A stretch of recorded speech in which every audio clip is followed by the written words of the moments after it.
వారాల్లోకెల్లా ఆదివారానికి separate craze ఉంటుంది. వారు మొత్తం బిజీ లైఫ్లో గడిపిన అందరూ సండే రోజు చిల్ అవుతుంటారు. సెలవు దినం కావడంతో ఇంట్లో అంతా ఆనందంగా గడుపుతుంటారు.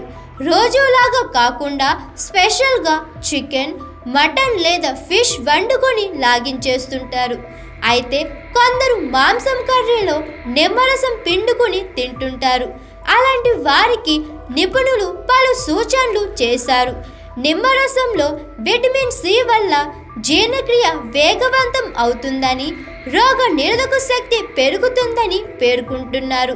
హానికరమైన బ్యాక్టీరియా ఉంటే నాశనం అవుతుందని, నిమ్మరసంలో సిట్రిక్ యాసిడ్లు కర్రీకి రుచి మృదుత్వాన్ని చేకూరుస్తాయని అంటున్నారు. అయితే ఆ నిమ్మరసం మోతాదుకు మించొద్దని కూడా హెచ్చరికలు చేస్తున్నారు. పరిధి దాటితే మళ్ళీ కొత్త సమస్యలు వచ్చే ప్రమాదం ఉందని, అందుకే తక్కువ మోతాదులో తీసుకోవడం బెటర్ అని సూచిస్తున్నారు.